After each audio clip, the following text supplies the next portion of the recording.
The lights drop. One hard spotlight, a thin blade of white, cuts the fog. In the circle stands a woman, 6'1", shoulders square, arms lifted like she's holding up the ceiling. The crowd? Quiet. Not cold, just studying her. Same way they once eyeballed her mom's Vogue covers, same way they rewound her dad's fight scenes. Tonight, March 29, 2025, Arissa LeBrock gets one question to answer. Are you here because of the last name, or because you can flat out go? The response will sound like thunder wrapped in canvas. Being Steven Seagal and Kelly LeBrock's kid means the world waits for you to trip. They call you a gimmick. They say you're borrowing fame. This is the night Arissa shut every one of them up and showed she's not trailing anyone's legacy. She's busy building her own. Long before any ring bell, Arissa lugged around two surnames that felt like carry-on bags stuffed with bricks. Dad's action hero aura, those slow-mo dojo kicks, followed her around like a soundtrack. Mom's supermodel halo, those cheekbones, that wild hair, the infamous "don't hate me because I'm beautiful" line, added its own glare. She grew up on sets and shoots, always the tallest kid in the room, always watching. People assumed she'd ride the pretty girl express, bit parts in movies, perfume ads, done by 30. Instead, she fell for combat. First, the sweaty BJJ gyms tucked behind Santa Monica coffee shops, then Aikido seminars in Tokyo, then 4 a.m. drives to indie shows where the only thing that mattered was whether you could lock up and bump. In 2019, WWE gave her a look. One bad landing later, pop went the ACL and meniscus, dreams on crutches. Critics had a field day. Nepotism can't rehab knees. She vanished for 9 months, rebuilt the leg, rebuilt the mind, rebuilt the belief. Dustin Rhodes caught a grainy clip, Arissa drilling arm drags at his academy's open mat. Clean footwork, smart use of her ridiculous reach, quiet fire behind polite eyes. "Want in?" he asked.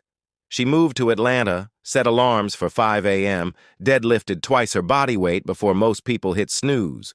2 hours of BJJ rolls, then ring work till her forearms buzzed. Dustin kept it nasty on purpose. Pressure's a privilege. She learned to chain wrestle, to sell hope, to turn Aikido wrist locks into pop-off finishers. March 2023, Rhodes Academy student show, 300 folding chairs. Those fans saw the first flash of what was coming, a striker who could grapple, a grappler who could spin and grin like she was born under a marquee. WWE Creative kept rewatching those clips. Triple H rang her himself. Not, "Your dad's famous, let's grab headlines," but, "We need fresh energy and you've got something no school can teach." Deal signed late 2024. Destination, SmackDown. Land of giants and Quicksilver strikers. They told her to keep the name. Arissa LeBrock still sounds like money. Debut slot, 4-woman contendership, main event, post-WrestleMania fallout. Win, catapult the division. Lose, vanish in the shuffle. 6 weeks to get ready. She trained twice daily, cut 12 pounds, studied Sonya Deville tape like med students study cadavers. Crypto.com arena packed to the rafters. The lights cut. A single guitar chord, Metallica's Enter Sandman, slowed to something eerie, fills the dark. Arissa steps out. Matte black gear with emerald trim, hair roped tight, eyes sweeping the crowd like she's counting exits.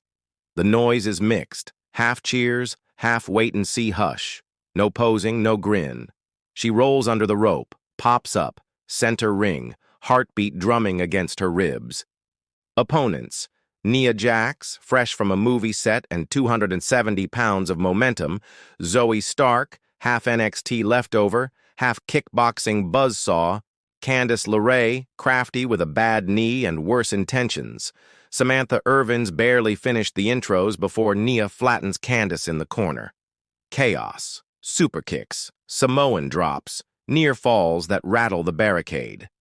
Arissa tags in, slap on Zoe's shoulder, steps through the ropes, and the whole match downshifts.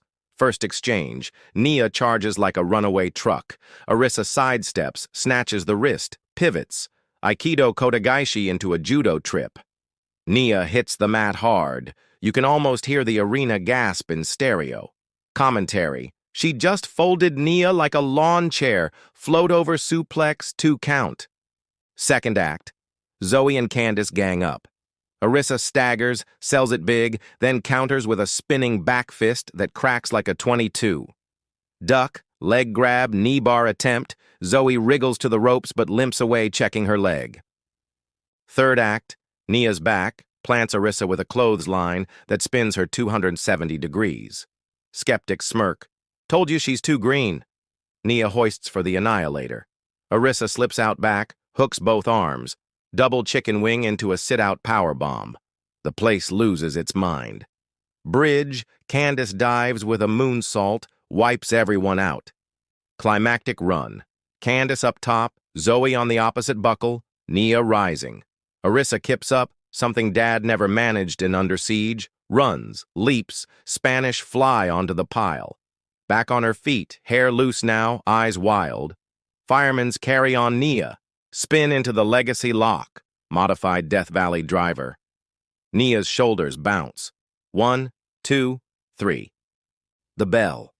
The hand raised. The noise is a wall. Some fans chanting, "You deserve it!" Others still picking their jaws off the floor. Arissa stands center ring, chest heaving, mascara streaking. She mouths, "Mom!" Cut to Kelly LeBrock ringside, clapping so hard her phone nearly slips. Backstage, Steven Seagal gives one slow nod. Pride without the words. Michael Cole shoves in the mic. She wipes sweat, steadies her breath. "They told me I was a novelty. They told me I was fragile. Tonight I proved I'm not my father's shadow, not my mother's reflection. I'm Arissa LeBrock, and I was built for this." The crowd roars a second time. Pyro rains from the ceiling like the roof sprung a leak. The LED boards blaze her name. Narrative flipped. No longer the kid of stars trying to fit in. Now the star charting brand new constellations. Commentators start booking matches on the fly. Rhea Ripley at Backlash. Becky Lynch in a submission clinic. SummerSlam against Charlotte. Vegas sets odds at 3-1 she holds gold within a year. Drop the dream match you want to see first. Smash subscribe so you don't miss the road to her first title, and ring that bell, because this story's just leaving the station.